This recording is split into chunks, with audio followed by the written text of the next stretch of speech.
This is a training session for Centre Administrator.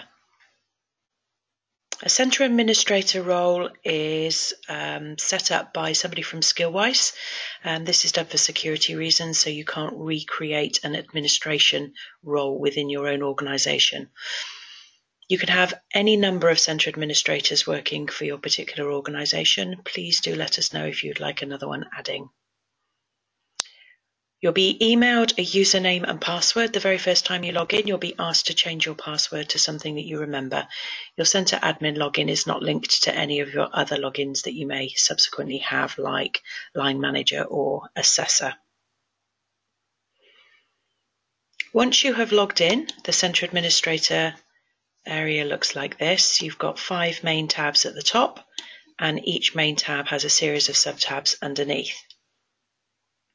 Above the Centre Administrator, you've got an Organisational Administrator, and there are 3 tasks that they might want to do the very first time that you add a new qualification to your centre. The things that they will do are setting minimum requirements for the criteria for the qualifications, assigning default units so they can be assigned to the learners when you create new ones, and also archiving any units for the qualifications that are not required. Some of the qualifications loaded have 100+ units, and you might only ever use a combination of, say, 30 of those, so you might want to just hide the other 70 from view. That's what the Organisation Administrator does.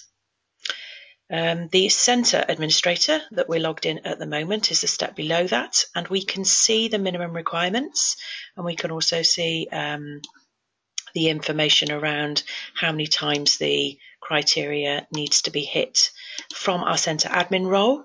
But you'll notice that in this yellow area at the top here, it specifies specifically that the Centre admin cannot make any changes to minimum requirements.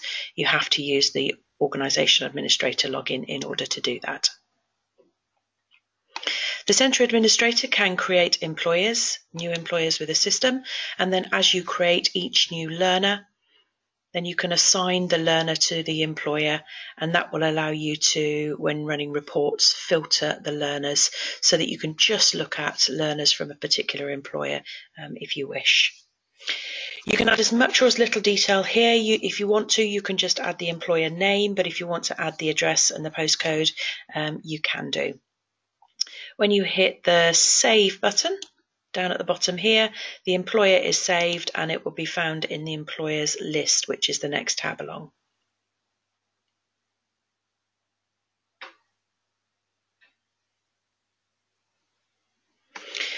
The principle is the same in respect of the new curriculum area. Now, although this tab is called curriculum, it's just a filter that can appear on lots of different reports. So curriculum is just the field name, so you can use this for region, cohort, anything you like, anything that is specific to you. So it could read cohort 1, for example. Or if it's more applicable to you because that's the sort of organisation you're in, it could say region, or it could say construction. So it just depends how you want to use that. Once you have saved the curriculum area, the list of curriculum areas within your centre will be listed in the previous tab. So here are curriculum areas.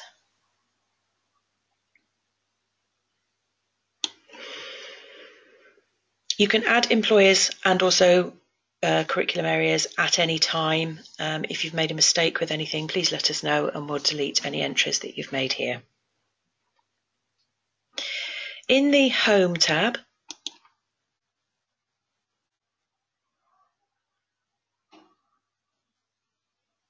there is a messaging tab here, or messages tab here. This tab is twofold. It can be a message where we at Skillwise can place a message on here to let you know whether or not there is going to be any downtime with the system, or whether any updates to the system have been added. The messages tab is also an area where you as an organisation can put a message on there to all of your learners, for example, or all of your assessors. If you would like to put a message on there, please do jot down the content of what you want that message to say and email it across, and we'll get it added to the system. It can be put on there for just specific people like learners or assessors, or it can be put on there for everybody. We can also put an end time against that particular message. So if it's only relevant for the next 2 weeks, we can have an end time. So after 2 weeks, it will drop off the system. The To-Do tab is an area where you'll get one notification, and on that notification it is to let you know which qualifications have been signed off by assessors and then subsequently signed off by the internal verifier in this area here.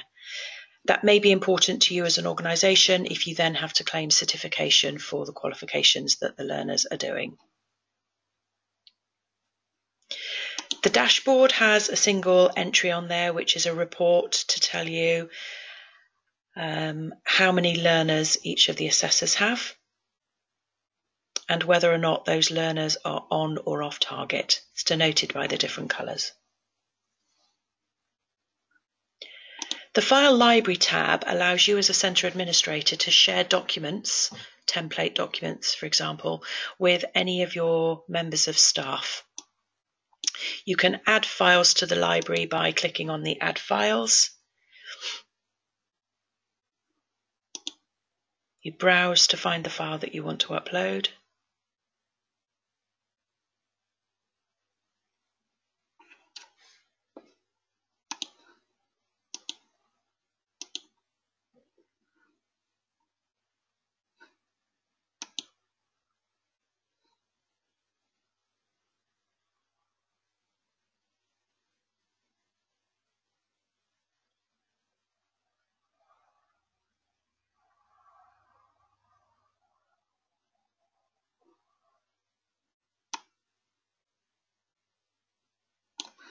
And then that file automatically goes into the default folder.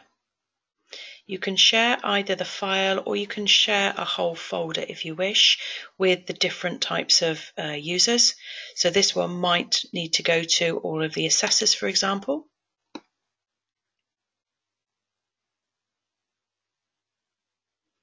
And then you can tick the individual assessors that would need to receive this particular document. Or you can tick this box at the top here, which means that not only are you sharing it with all the assessors in the list here, you are then going to share it with every new assessor that is added to the centre in the future, and then save. And then that document will then be assigned and sent to all of those assessors. That's how you share the files with them.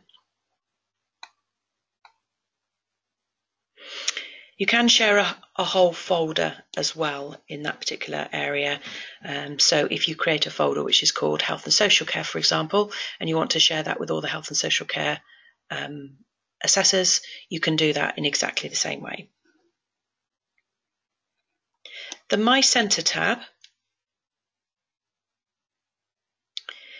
This particular area here is applicable for users that have an integration with a management information system. Where there is a structured management information exchange of data, this area here must be ticked to show that the assessors cannot assign units within VQ Manager. It needs to be done at the management information system level. For most clients who do not have an integration, that box should remain unticked, because in most circumstances, the assessors are the ones that will be assigning the units to the learners and changing those units as time goes on if the selections need to be altered at all.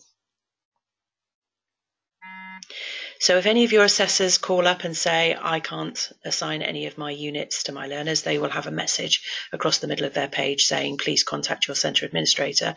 Almost certainly it will be because this particular box has been accidentally ticked. The next two tabs are involved in copying assessment plans. So where an assessment plan is created by an assessor, and that plan needs to be shared with other assessors, this tab here allows you to do that.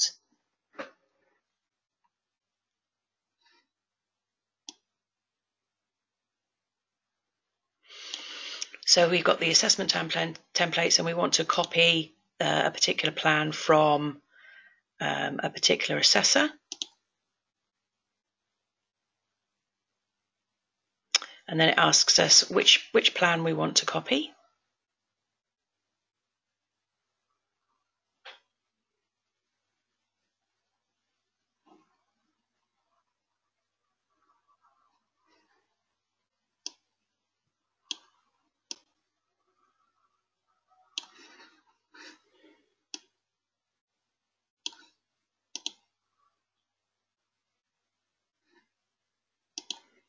And then down at the very bottom of the page, it asks us who we want to share that plan with.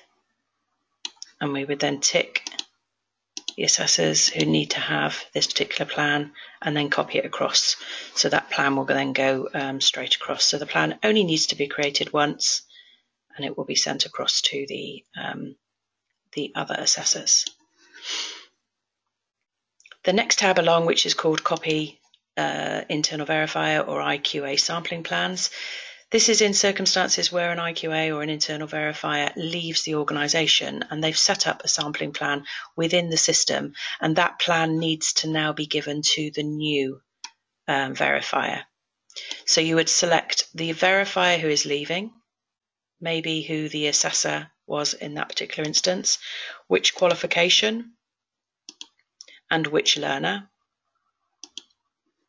And you would select which of the sampling plans, whole qualification, etc.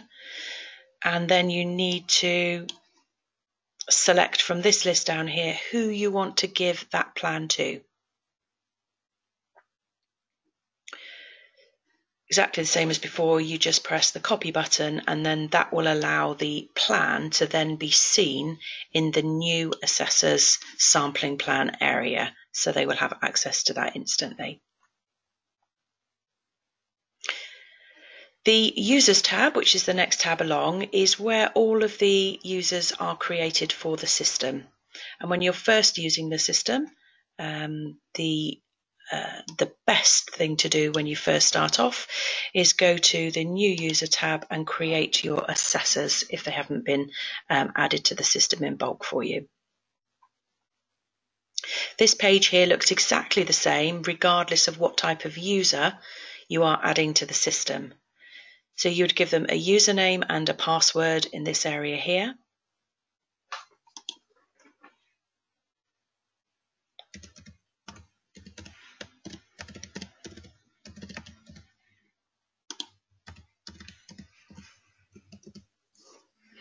And then the next box down, Force Password Change, will always be ticked. That's done by default. If you don't want it ticked, you can remove it. But this will mean that when the user that you are setting up receives an email to let them know what their username and password is, they will be asked to change their password to something that they will remember in the future. So by leaving the tick in here, we'll force them to change their password the first time they log in, and make sure that you tick this box here to make sure that they get an email to follow a link so that they can access the ePortfolio. That link lasts 7 days. If they forget or they don't action it within 7 days, they will be sent an email in any case which will have their username in. They can type in their username, and then on the login screen there is a forgotten your password link. So they would enter their username and then they would click on the forgotten password link, and then that would trigger another email which would come to them and give them an opportunity to enter a new password.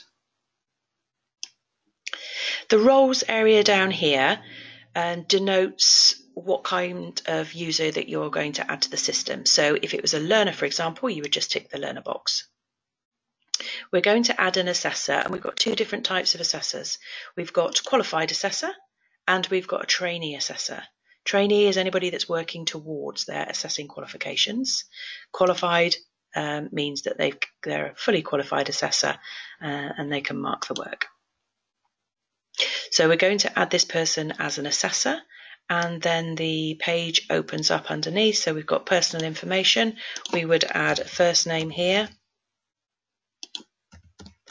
and a surname here.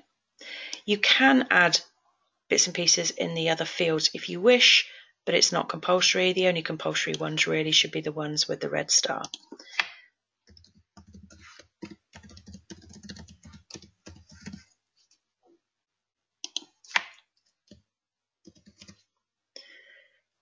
Default telephone number in that area there as well. And then you come down to this section here. It's very important that this area is completed. The assessor qualification assignment. So you're adding an assessor to the system, and then you have to tick each and every qualification that that assessor is able to assess, and therefore the learners that they're going to have on the system are going to be doing similar qualifications or these qualifications. If you add a new qualification to the system at a later stage, you must remember to come here and tick the box to make sure that the assessor can see work that's submitted by the learners for the new qualification. If it's not ticked, then the assessor cannot do anything with that particular piece of work. Down to the bottom of the page, and then save, and then that will then create that particular user. That user will then appear in your user list. That's how you create an assessor. To create an IV, you do virtually the same thing. Instead of ticking the assessor box, you tick the internal verifier box. Follow the same process in respect of personal information. And then you have a slightly different section down at the bottom here. You've got internal verifier associate with assessors. So you're not giving learners to the internal verifier under this particular method.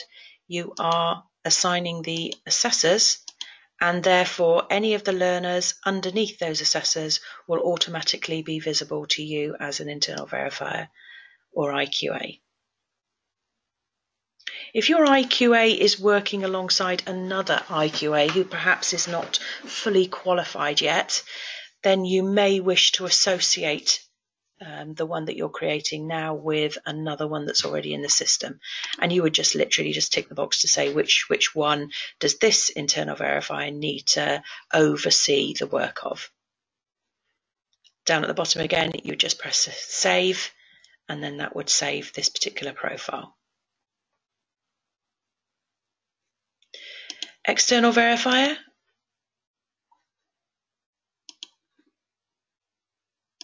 Scroll down to the blue area, and the blue area has external verifier associate with users. And so you're probably going to be given a list of who the SV or external verifier needs to see on a particular visit, or if they would like to access the ePortfolio remotely, they can do.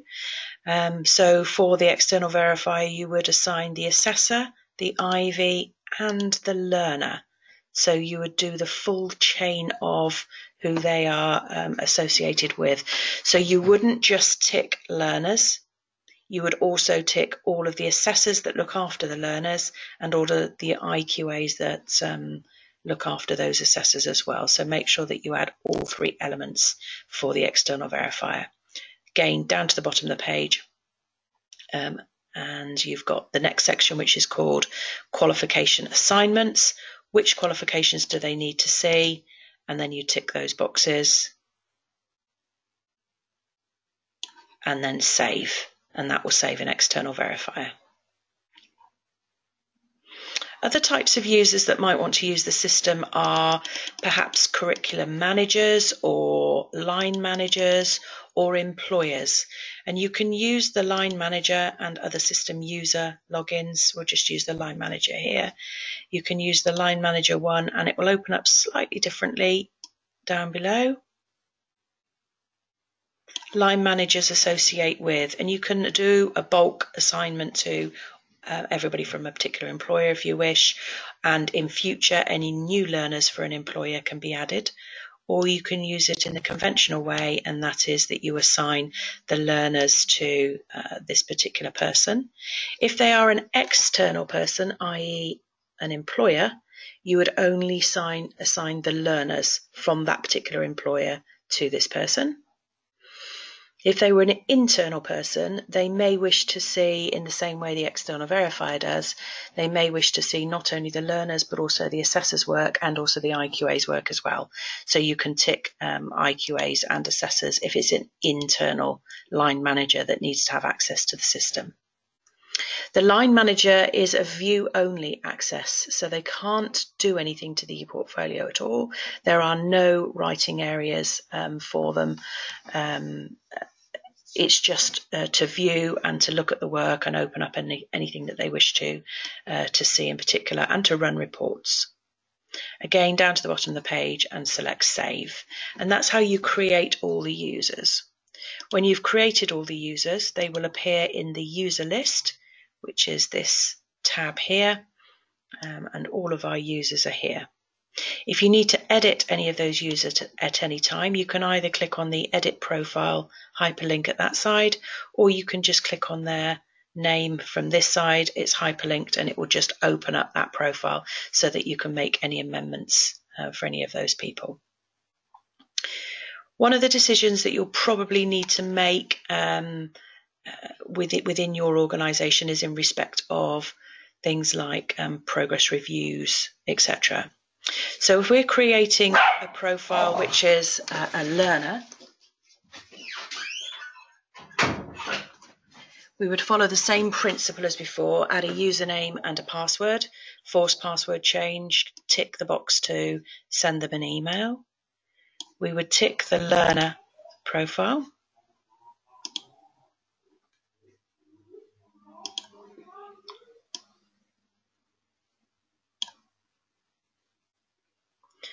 And our page is refreshed. We'd enter a forename, surname, email, telephone number. We can select the employer name from here, so we can assign them to an employer. We can assign them to a curriculum area. We can add ethnicity, special learning requirements, any of those things if we like.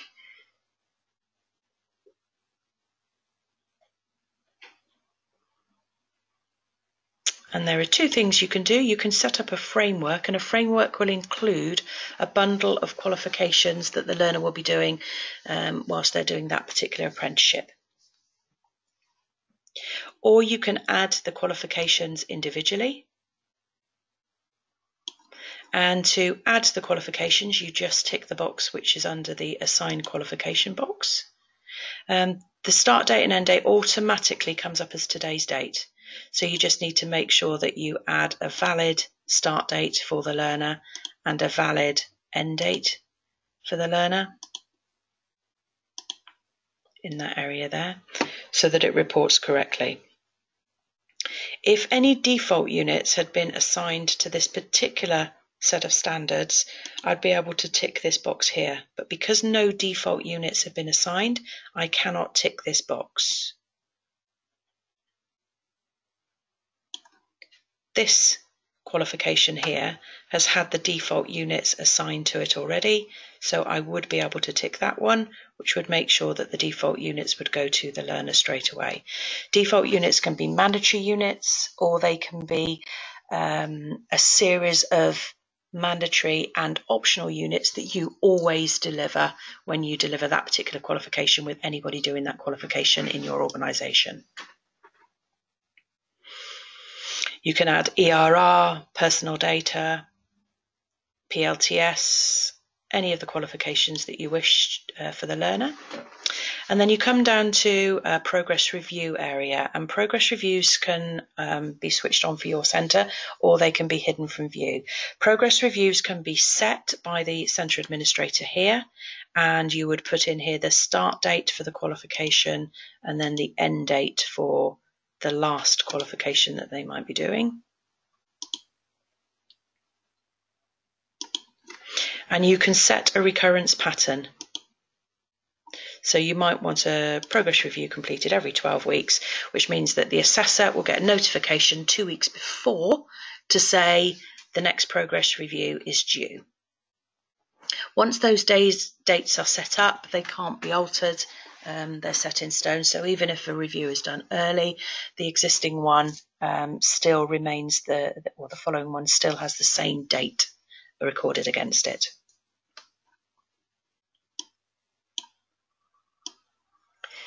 The next section down, which is called working time, is only applicable if you have to record off-the-job training hours for the new apprenticeship standards that are being done. The system will then calculate what 20% of off-the-job training is for that particular learner based on their start date and end date, and will report throughout the portfolio for you. If you do not need off-the-job training hours, please do not enter any information into this area here. The next section down, which is called Assessor Assignments, is where you assign the assessor to the learner. So who's going to be looking after that particular learner? It's a good thing just to double check that the qualifications that that assessor has been assigned as being competent to assess are actually the ones that are correct for the learner that you're just creating. Then you go down to the bottom of the page and save. If you need to assign more than one assessor, you can do. And if the progress review is too rigid, being set up in this area here, you cannot include it. The assessors can create their own progress reviews in the system and preset when they want their next review to happen. So as an organisation, that's just an area that you will need to discuss in detail as to which method you're going to be using. And that's how you create a learner. The learner will then appear in the users list in this area down here. Bulk edit will allow you to do bulk actions for groups within the system.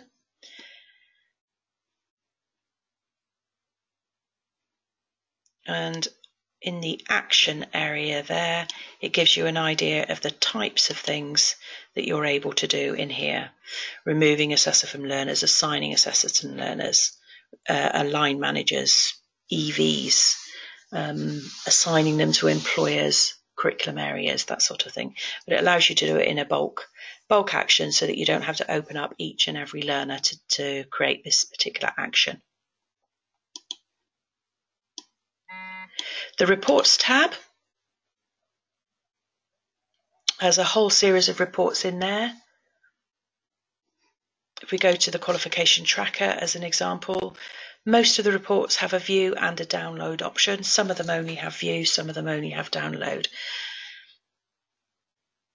The qualification tracker has got all these filters down here. So if you are using employers and curriculum areas as your filters, you can then just specifically look at learners who, for example, might be health and social care or at a particular employer or just working with a particular assessor. So that when you run the report, either a view or a download, it will only pull back data specific to those filters that you've used. In the user activity area, there are several different reports in here. Assessor performance, learner activity, IV sampling, learner evidence, when was the last time a learner uploaded a piece of evidence, that kind of thing. And in the progress area, there's a series of reports in here as well. And you can select to look at any of these particular reports.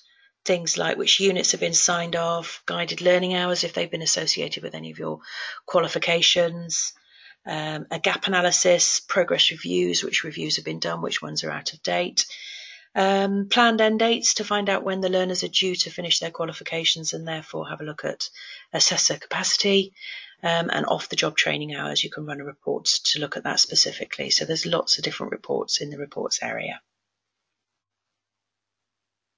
Thank you.